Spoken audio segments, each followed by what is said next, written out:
1997-98 का वो साल जब एक और दक्षिण एशिया में खेत सूख रहे थे और नदियों का पानी घट रहा था और लोग बारिश के इंतजार में आसमान की ओर टकटकी लगाए बैठे थे। वहीं दूसरी ओर ऑस्ट्रेलिया अचानक आई बाढ़ से परेशान था। सड़कों पर पानी का सैलाब था, लोग घबराए हुए थे।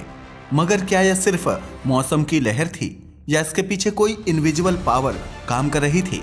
आखिर ये सब क्यों हो रहा था? तो बताते चले, ये कोई नॉर्मल सीजनल इवेंट नहीं बल्कि ये थी ला नीना। मगर सवाल ये है कि आखिर ला नीना है क्या? ला नीना की बात की जाए तो ये वो घटना है जो मौसम के बैलेंस को पूरी तरह से बदल देती है। आप जानकर हैरान रह जाओगे कि इसके असर से जहां भारत में मॉनसून कमजोर हो सकता है, वहीं इंडोनेशिया और ऑस्ट्रेलिया में बारिश का कहर टूट जाता है। यही नहीं, इस दौरान नॉर्थ अमेरिकन विंटर पहले से ज्यादा हार्श होती है, तो वहीं साउथ अमेरिका में सूखा पड़ जाता है। तो क्या यह महज एक संयोग है या प्रकृति का कोई छिपा हुआ संदेश? यकीन मानिए, ला नीना न केवल मौसम का खेल बिगाड़ती है बल्कि पूरी दुनिया के लिए चुनौतियां खड़ी कर देती है। ये वो कहर है जो जब भी आता है पूरी मानवता को याद दिलाता है कि हमारे पास तकनीकी चाहे कितनी भी एडवांस हो, नेचर के आगे हम केवल ऑडियंस हैं, क्योंकि इसकी वजह से ना जाने कितने लोगों ने अपनी जान गंवाई है। फिर चाहे वह वेनेजुएला में हुई वर्गास डिजास्टर हो या यूएसए में मीच तूफान से हुई तबाही, और एक बार फिर इसी ने दस्तक दी है। आप जानकर हैरान रह जाओगे कि 2024 वही साल है जब ला नीना आ रहा है। जी हाँ, वही ला नीना जिसके बारे में हर देश का वैज्ञानिक कह रहा है कि इस बार भारत में रिकॉर्ड तोड़ सर्दी देखने को मिलेगी। हमें पता है, अब आपके जहन में ख्याल आ रहा होगा कि 2024 का तो अक्टूबर, नवंबर और दिसंबर तक यूं ही निकल गया, यहाँ तो ठंड का नामो निशान भी देखने को नहीं मिला। तो भारत ही नहीं बल्कि दुनिया भर के मीटियोरोलॉजिकल डिपार्टमेंट इसकी चेतावनी क्यों दे रहे हैं? यकीन मानिए, ये कहानी बेहद इंटरेस्टिंग है। तो चलिए डिटेल में जानते हैं। आपको साल 2010 तो याद होगा ना, जब भारत में बेहद इंटेंस मानसून आया था, जिससे असम और उत्तर पूर्वी राज्यों में भयंकर बाढ़ आई थी और हजारों लोग बेघर हुए। ऐसे ही तभी 2010-11 में ऑस्ट्रेलिया के क्वींसलैंड में 100 साल की सबसे बड़ी बाढ़ आई थी, जिसमें काफी लोगों की मौत हुई और $2 बिलियन से ज्यादा का नुकसान हुआ था। इसके अलावा 1988 में अमेरिका में भयंकर सूखा पड़ा, जिससे खेती को भारी नुकसान हुआ, और इस एक घटना को आज भी देश की अर्थव्यवस्था को झकझोरने वाली घटनाओं में से एक माना जाता है। इतना ही नहीं, 2016 में पूर्वी अफ्रीका में भयंकर सूखा पड़ा, जिससे लाखों लोगों को भुखमरी का सामना करना पड़ा था। इससे 12 मिलियन लोगों को भूख से तड़पना पड़ा था। हमें पता है, अब आप सोच रहे होंगे कि यह कोई नई बात तो नहीं है। हिस्टोरिकली दुनिया में लैंडस्लाइड्स, फ्लड्स एंड ड्राउट्स जैसी डिजास्टर्स आती ही रहती हैं, जिन्हें नेचुरल डिजास्टर या भगवान का प्रकोप माना जाता है। मगर आप जानकर हैरान रह जाओगे कि यह सारी घटनाएं भगवान का प्रकोप नहीं, बल्कि इनके पीछे केवल और केवल एक ही रीजन है, और वो भी साइंटिफिक रीजन। क्या? जी हाँ, आपने सही सुना। यकीन मानिए, यह एक ऐसी पहेली है जिसे सॉल्व करने के लिए कई वैज्ञानिकों ने अपनी पूरी जिंदगी लगा दी थी, ताकि भविष्य के इंसान आने वाली इस तबाही को पहले ही प्रिडिक्ट कर सकें। और आप जानकर हैरान रह जाओगे कि साइंटिस्ट की प्रिडिक्शन ये कह रही है कि अब हमारी दुनिया इसी तरह की एक और तबाही की दहलीज पर खड़ी हुई है। एक्चुअल में जिसके बारे में हमने अभी बताया, ये सारी घटनाएं केवल और केवल ला नीना की वजह से हुई थी। मगर ला नीना को समझने के लिए आपको इतिहास में जाना पड़ेगा। अगर ला नीना की बात की जाए तो इसे समझने के लिए आपको पैसिफिक ओशन को समझना पड़ेगा। पता है क्यों? क्योंकि धरती पर अलग अलग समय पर आने वाली सभी आपदा और तबाहियों के पीछे का राज कहीं ना कहीं पैसिफिक ओशन में ही छुपा हुआ है। जी हाँ, पैसिफिक ओशन, जो धरती का सबसे बड़ा समंदर भी है, और इसे हम भारत के एग्जाम्पल से ही समझते हैं। असल में ये बात है 1895 की, जब भारत भयंकर भुखमरी से गुजर रहा था। मगर इसका रीजन केवल अनाज का खत्म हो जाना नहीं था, बल्कि यह वह दौर था जब भारत में भयंकर सूखा पड़ा हुआ था। चारों ओर भुखमरी, गरीबी, दरिद्रता थी। सालों से बारिश नहीं हुई थी, जिसकी वजह से भारत एक भारी अकाल से गुजर रहा था। ये वही टाइम था जब भारत अंग्रेजों का गुलाम था। अंग्रेजों को तो केवल अपने फायदे से मतलब था, उन्हें भारत में होने वाली तबाही से कोई लेना देना नहीं था। तभी तो ब्रिटिश सरकार इसे रोकने या लोगों को बचाने के लिए कुछ भी नहीं कर रही थी। मगर लंदन में इस पूरे पैटर्न को ऑब्जर्व किया जा रहा था, ऑब्वियसली ब्रिटिश सरकार के द्वारा नहीं, बल्कि एक साइंटिस्ट के द्वारा, जिसका नाम था गिलबर्ट वॉकर। गिलबर्ट वॉकर इकलौते ऐसे इंसान थे जो लगातार भारत को मॉनिटर कर रहे थे। उन्होंने सालों से देखा था कि भारत में बार बार इस तरह की आपदाएं आती रहती हैं। गिलबर्ट वॉकर की बात की जाए तो ये एक मैथमेटिशियन थे और इन्होंने भारत में आने वाली इन आपदाओं के एक पैटर्न को पकड़ लिया था। उन्हें समझ आ गया कि अगर इस पैटर्न को डिकोड कर लिया गया तो लाखों भारतीय ही नहीं बल्कि दुनिया के कई देशों को इस खतरे से बचाया जा सकता है और करोड़ों लोगों की जान बच सकती थी। यही वजह थी कि गिलबर्ट वॉकर 1903 में भारत आ पहुंचे। यहाँ आकर उन्होंने ब्रिटिश सरकार के साथ काम किया। गिलबर्ट वॉकर के काम से ब्रिटिश सरकार भी काफी प्रभावित थी, जिसका अंदाजा आप इस बात से लगा सकते हो कि उन्होंने गिलबर्ट वॉकर को 1904 में भारत के मीटेरोलॉजिकल डिपार्टमेंट का डायरेक्टर जनरल बना दिया था। बस फिर क्या था, अब तो वह पूरी मेहनत से इस पैटर्न को डिकोड करने में लग गए। गिलबर्ट वॉकर ने भारत और दुनिया के अलग अलग देशों में होने वाले डिजास्टर्स को ऑब्जर्व करना शुरू कर दिया। इन डिजास्टर्स की बात की जाए तो ड्राउट, फ्लड, लैंडस्लाइड, तूफान और मौसम में होने वाले बदलाव जैसे एयर प्रेशर, टेम्परेचर, ह्यूमिडिटी को ये लंबे समय तक ऑब्जर्व करते गए। इन्होंने इन सारी आपदाओं का 20 सालों तक का डेटा इकट्ठा किया और तभी उन्हें कुछ ऐसा दिखा जिससे वह पूरी दुनिया को बदल सकते थे। असल में उन्हें कुछ पैटर्न दिखाई दिए। उन्होंने देखा कि जैसे ही पैसिफिक ओशन से ईस्ट की ओर मौजूद कॉन्टिनेंट में भारी बारिश होती है तो पैसिफिक ओशन के वेस्ट में मौजूद कॉन्टिनेंट में सूखा पड़ता है। यानी कि जब नॉर्थ अमेरिका और साउथ अमेरिका में भयंकर बारिश होती है तभी ऑस्ट्रेलिया, अफ्रीका और यूरोप में सूखा देखने को मिलता है। और ऐसा ही रिवर्स में भी है, यानी कि जब यूरोप, एशिया, अफ्रीका, ऑस्ट्रेलिया में भारी बारिश होती है तो सूखा साउथ अमेरिका और नॉर्थ अमेरिका में दिखाई पड़ता है। अब उन्हें समझ आ गया था कि चाहे जो भी हो वह पूरा रहस्य इस महासागर में ही छुपा हुआ है। जैसे ही यह पैटर्न गिलबर्ट के दिमाग में क्लिक किया तो वे हैरान रह गए। बस फिर क्या था, उन्होंने अपनी रिसर्च जारी रखी और अपनी इस स्टडी को एक रिपोर्ट में पब्लिश कर दिया। अगर उनकी रिपोर्ट की बात की जाए तो आइडेंटिफाइंग द सदर्न ऑसिलेशन इनकी रिपोर्ट का नाम था। एक्चुअल में अपनी रिपोर्ट में उन्होंने जिस पैटर्न की बात की वो काफी अजीब और मिस्टीरियस था, क्योंकि इसका धरती की जियोग्राफी पर साफ साफ प्रभाव देखने को मिलता था। मगर अभी भी वॉकर संतुष्ट नहीं थे। पता है क्यों? क्योंकि उन्होंने इस पैटर्न को तो डिकोड कर लिया था, मगर इसके पीछे मौजूद कारण को वो अभी भी नहीं जान पाए थे। इसके पीछे के रहस्य की मिस्ट्री को सॉल्व करना अभी भी बाकी था। इसलिए वे लगातार कोशिश कर रहे थे और आप जानकर हैरान रह जाओगे कि वे इसे सॉल्व करने के बेहद करीब पहुंच गए थे। मगर अफसोस 1958 में गिलबर्ट वॉकर की डेथ हो गई। बस फिर क्या था, यह मिस्ट्री यहीं रुक गई। हालांकि दुनिया भर के वैज्ञानिकों ने उनकी इस मिस्ट्री को सॉल्व करने और इस तबाही भरी घटनाओं के पीछे मौजूद साइंटिफिक रीजन को जानने की कोशिश की, मगर काफी दिनों तक कोई भी सफल नहीं हो पाया। धीरे धीरे समय गुजरा और फिर स्वीडन के एक मीटियोरोलॉजिस्ट को इसमें सफलता मिली, जिसका नाम था जैकब बर्कनेस। जैकब ने वॉकर के द्वारा कलेक्ट किए गए डेटा को जब स्टडी किया तो फाइनली वह उस रहस्य तक पहुंच ही गए जिसे ढूंढने में वॉकर ने अपनी पूरी जिंदगी लगा दी थी। फिर जाकर उन्होंने दुनिया को बताया कि इन सभी आपदाओं के पीछे केवल और केवल एक ही रीजन है जो जुड़ा हुआ है पैसिफिक ओशन से। एक्चुअल में उन्होंने 1960 में अपनी स्टडी को पब्लिश किया। उनकी स्टडी की बात की जाए तो उसके अकॉर्डिंग दुनिया में समय समय पर जितनी भी आपदाएं आती हैं उन सब के लिए पैसिफिक ओशन में बदलता प्रेशर, टेम्परेचर और विंड पैटर्न ही जिम्मेदार है। इस समुद्र का टेम्परेचर और विंड पैटर्न पूरी धरती के वातावरण को इफेक्ट करता है। जैकब ने इसको वॉकर सर्कुलेशन का नाम दिया। यह नाम क्यों दिया गया यह तो आप समझ ही गए होंगे, क्योंकि इसे समझने के लिए एक साइंटिस्ट ने अपनी पूरी जिंदगी लगाई थी। इसलिए उनकी याद में इसका नाम वॉकर सर्कुलेशन रखा गया। वैसे बताते चलें, जैकब ने अपनी स्टडी से एक रिवोल्यूशनरी डिस्कवरी की थी जिस पर आज भी दुनिया भर के देश टिके हुए हैं। पता है क्यों? क्योंकि यही वो डिस्कवरी थी जिसके कारण तबाही मचाने वाली आपदाओं को प्रिडिक्ट किया जा सकता था, और इसे प्रिडिक्ट करके ही सरकारें लोगों की जान बचाने की तैयारी काफी पहले शुरू कर सकती थीं। मगर सवाल अभी भी वही है कि आखिर जैकब ने ऐसा क्या किया जो वॉकर करने से चूक गए थे। आखिर जैकब की डिस्कवरी क्या थी?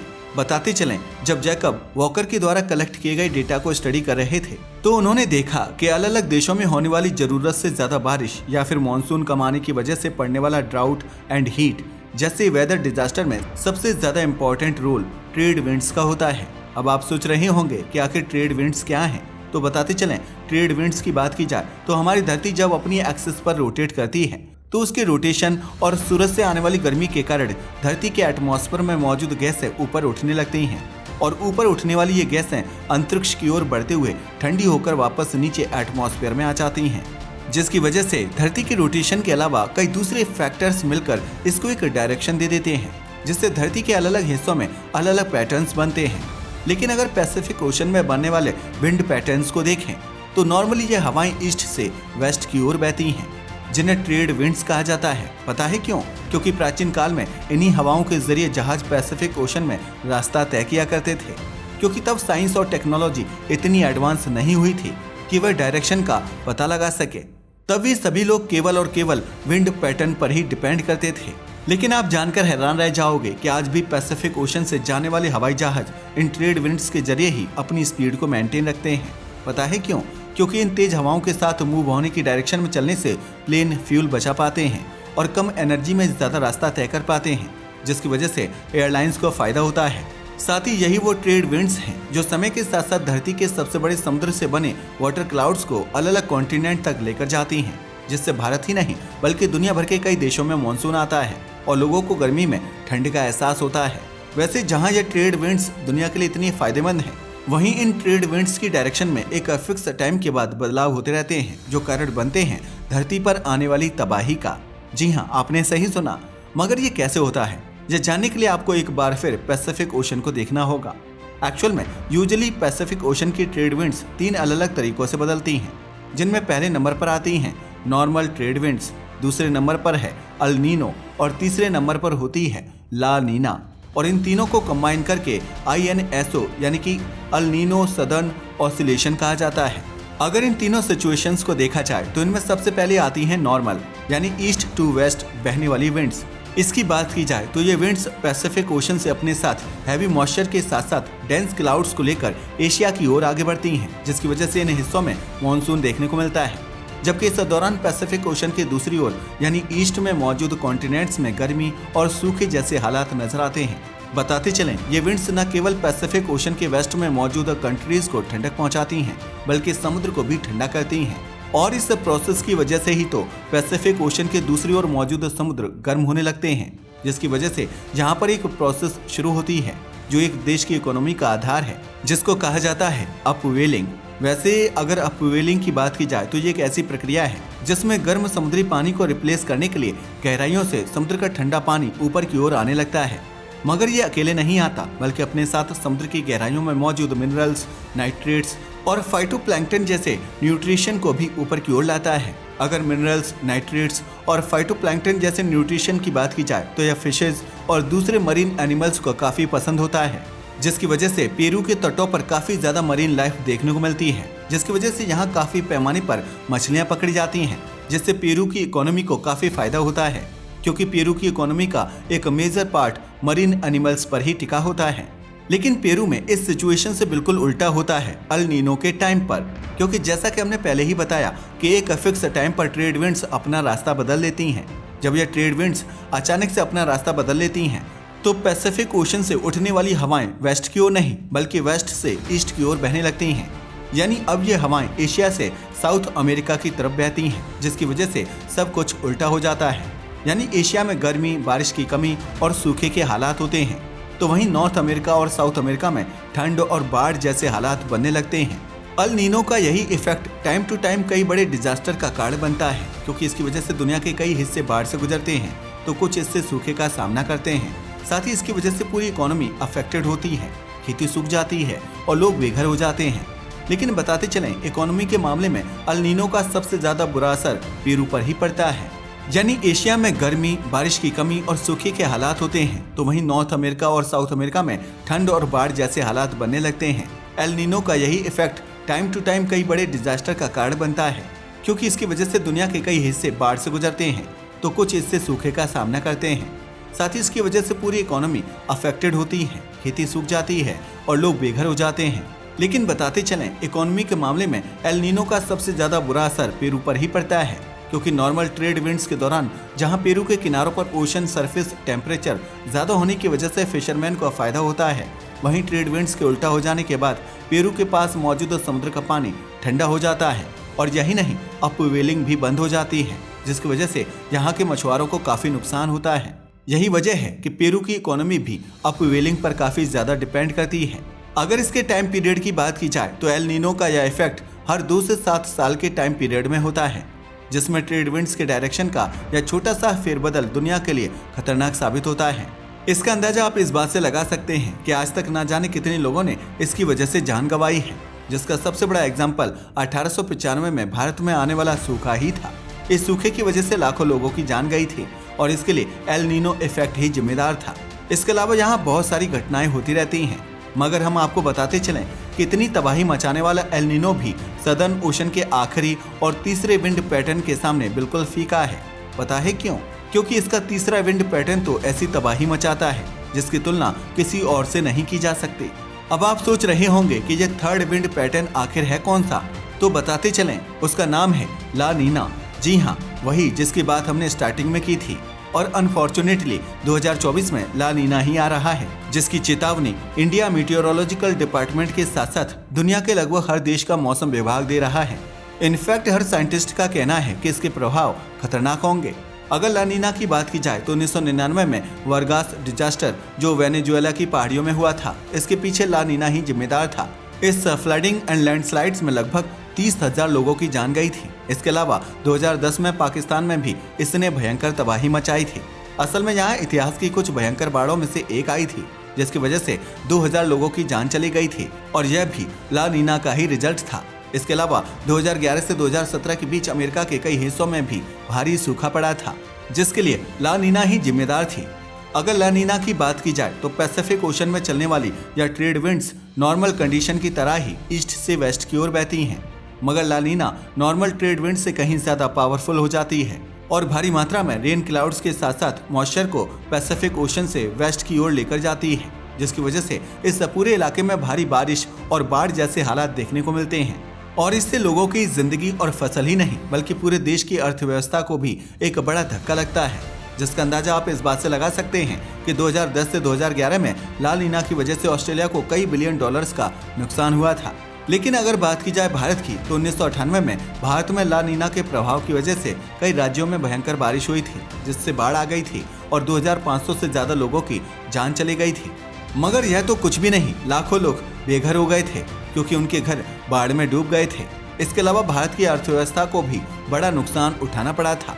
भारत और ऑस्ट्रेलिया के साथ ही 2010 से 2011 में दुनिया भर में ला नीना के प्रभाव के कारण भारी मानसून का सामना करना पड़ा, जिसकी वजह से फसल तो बर्बाद हुई ही, साथ ही बाढ़ की स्थिति भी कई राज्यों में देखने को मिली थी, जैसे कि असम, बिहार और उत्तर प्रदेश में करीब 100 लोगों की जान भी इसमें गई थी। ला नीना की बात की जाए तो ये एक अदृश्य शक्ति है जो टेम्परेचर में छोटे छोटे बदलाव से पूरे प्लेनेट की नियति बदल देती है। तभी तो ये केवल एक मौसम नहीं बल्कि एक चेतावनी है, या फिर यूं कहें कि यह प्रकृति की वह ताकत है जिसका हम केवल अनुमान लगा सकते हैं पर पूरी तरह से समझ नहीं सकते। तभी तो जब ला नीना अपनी पूरी ताकत से जागती है तो हमें झेलना ही पड़ता है, क्योंकि हमारे पास उसके अलावा कोई और ऑप्शन नहीं है। और साथ ही ला नीना की डेडली पावर हमें यह सिखाती है कि नेचुरल अकरेंसेस कभी भी छोटे बदलाव से बड़े विस्फोट का रूप ले सकती हैं। तो क्या हम तैयार हैं इसके आने वाले नेक्स्ट स्टेप्स के लिए? ये तो अब वक्त ही बताएगा। तो देखा आपने यह कितना खतरनाक है, मगर ये कोई भूतकाल की कहानी नहीं बल्कि एक भयंकर खतरा है जो एक बार फिर धरती पर मंडरा रहा है। असल में ला नीना नियति के एक चक्र का हिस्सा है, एक ऐसा चक्र जो हर 3 से 5 साल में दोहराया जाता है। ये चक्र एक बार फिर घुमा है, जिसकी वजह से ला नीना का डर एक बार फिर से फैल रहा है। पता है क्यों? ऐसा इसलिए क्योंकि वर्ल्ड मीटियोरोलॉजिकल ऑर्गेनाइजेशन का कहना है कि इंडियन सब कॉन्टिनेंट ला नीना से गुजरने वाला है। असल में वर्ल्ड मीटियोरोलॉजिकल डिपार्टमेंट का कहना है कि 70% चांस है कि 2024 के अंत तक भारत तक ला नीना का प्रभाव पहुंच जाएगा, जिससे भारत के कई हिस्सों में भारी बारिश के साथ साथ बाढ़ की तबाही का खतरा भी मौजूद है। लेकिन क्या होगा ये कोई नहीं जानता, क्योंकि अब सब कुछ निर्भर है सरकार पर। ऐसा इसलिए क्योंकि ला नीना को रोका नहीं जा सकता, मगर इसके प्रभाव को कम किया जा सकता है। इससे बचने के लिए सही कदम सरकार उठा रही हो, अब यही आशा है, क्योंकि ऐतिहासिक तौर पर भले ही हमारे पास इन तबाही मचाने वाले प्राकृतिक चक्रों की भविष्यवाणी का कोई तरीका नहीं था, जिसकी वजह से अचानक आने वाली आपदाओं से निपटना सच में काफी मुश्किल था, मगर अब तो हम इसको प्रिडिक्ट कर सकते हैं और काफी सटीकता से भविष्यवाणी कर सकते हैं। इसलिए अब ये हमारी जिम्मेदारी है कि इन्फॉर्मेशन का सही तरीके से इस्तेमाल करके आने वाली आपदाओं से बचने की तैयारी कर सकें। वैसे आपका इसके बारे में क्या ख्याल है? क्या ला नीना की वजह से आने वाली भारी बारिश और तबाही से भारत बच सकेगा? क्या भारतीय इसके लिए तैयार हैं? और क्या भारत ने पिछले हादसों से कुछ सीखा है? आपको क्या लगता है, क्या भारत इसका सामना सफलतापूर्वक कर पाएगा? हमें कमेंट करके बताना ना भूलिएगा। साथ ही अगर आपको हमारी वीडियो पसंद आई हो तो इसे लाइक करें और हमारे चैनल को सब्सक्राइब करें। धन्यवाद।